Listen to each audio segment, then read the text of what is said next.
नवी मुंबईत भाजपचा जल्लोष। दिल्ली विधानसभा निवडणुकीच्या निकालात भाजपच्या विजयानंतर जल्लोष साजरा।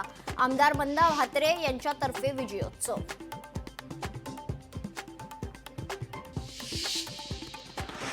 चंद्रपूरच्या आनंदवन प्रकल्पाला 75 वर्ष पूर्ण। या निमित्ताने 2 दिवसीय आनंदवन मित्र मेळाव्याचं आयोजन।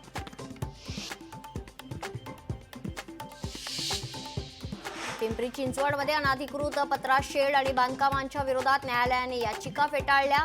बांधकामे आणि पत्रा शेडवर महानगरपालिकेने बुलडोझर चालवण्यास केली सुरुवात।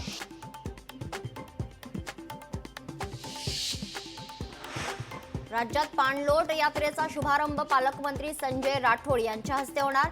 360 गावात पाणलोट यात्रा पोहोचणार असल्याची माहिती संजय राठोड यांनी दिली।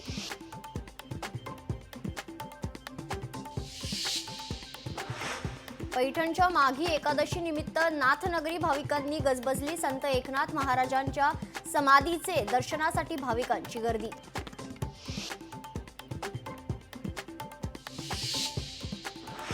वाशिम जिल्ह्यात वातावरणात होणाऱ्या बदलामुळे खरतर गहू पिकांवर अळींचा प्रादुर्भाव।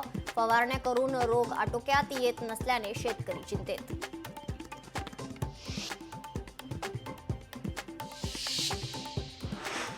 कोल्हापुरातील विमला गोयंका कॉलेजमध्ये विद्यार्थ्यांचा प्रचंड गोंधळ। 12वीच्या परीक्षेचे विषय ऐनवेळी बदलल्यानं संभ्रम।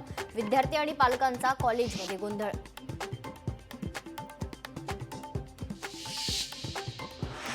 मराठी भाषेस अभिजात दर्जा प्राप्त झाल्याने मावळमधील शाळांमध्ये मराठी भाषा पंधरवडा सुरू। या उपक्रमांतर्गत शाळेतील चिमुकल्यांनी काढली ग्रंथदिंडी।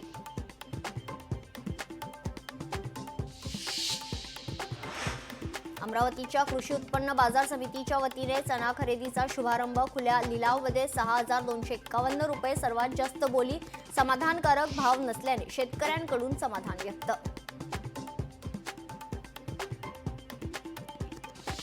नवी मुंबईत मसूर डाळीने भरलेला ट्रक भर रस्त्यात झाला पलटी। ओव्हरलोड असल्याने आणि चालकाचं नियंत्रण सुटल्याने ट्रक उलटला।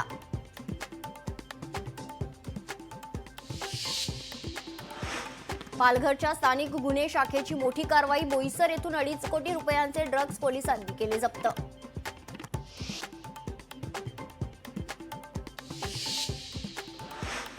भंडाऱ्यात वरातीच्या वाहनाचा अपघात। अपघातात एका महिलेचा मृत्यू तर 3 जण गंभीर जखमी।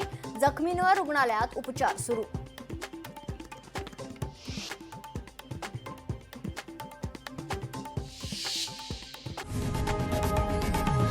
लोकशाही मराठी ऐका, पहा, जागरूक रहा।